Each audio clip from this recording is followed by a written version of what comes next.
What's going on, you guys? So I wanted to do a video on the third game that Slytherin and Matrix announced during their special event on Thursday.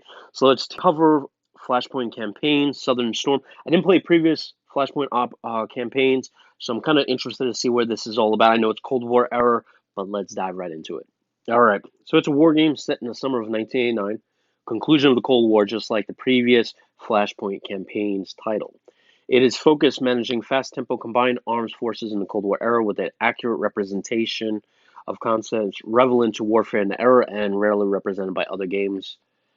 Okay, like the OODA loop, observe, orient, decide, act, and the C3 command, communications, and control.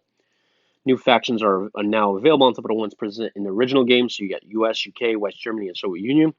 You'll have France, Canada, East Germany, and Czechoslovakia now.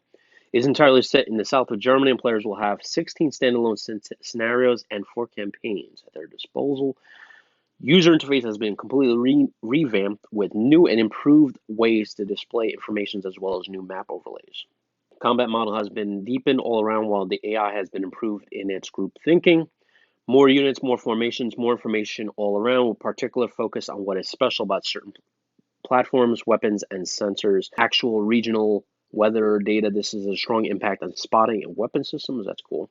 And much more decoy units, civilians, multinational forces. Ooh, this is nice. Steam support. That's cool. All right, let's take a look at the screenshots. All right, so threat assessment for 3rd Armored Division, 3rd ID. Okay. Cool. Gives you weather forecast here. This is a very in-depth game. And here we got the map. Okay, very interesting. Very detailed. 25th ID Command HQ. I wonder if that's the colonel that was in charge during that time period. If it is, then this game has gone to great lengths for historical accuracy, which is really cool. And they got this really cool thing, like the weather thing that you get, 17 Celsius. I hope there's a way to switch that to Fahrenheit. I have a hard time kind of doing the translations in my head. I know the closer you get to like the negative, the closer they get together, but illumination 100%. It's got NATO counters, I believe, here. And victory points. Nice.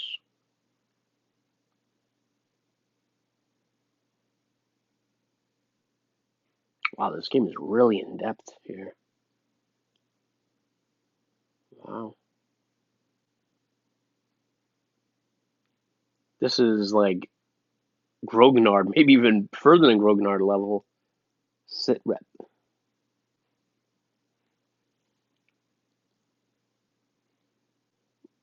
Fit 45 infantry subunits. Nice.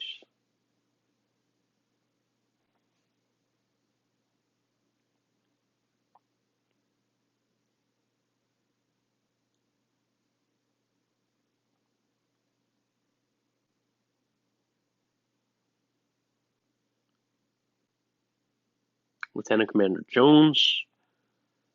Wow. So from what I'm getting from this game is that this kind of reminds me of like Command Modern Operations, which is another game that Slytherin and Matrix Games makes or publishes.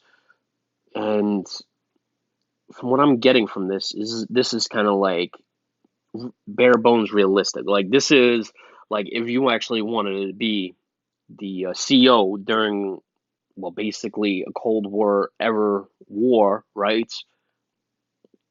And actually move forces in a more realistic tone. Like I'm assuming this is like, basically the map here that a CO would see, and then units on here, and then you get right here one thing. It says order in minutes, 18 minutes or 18 minutes till they execute the order.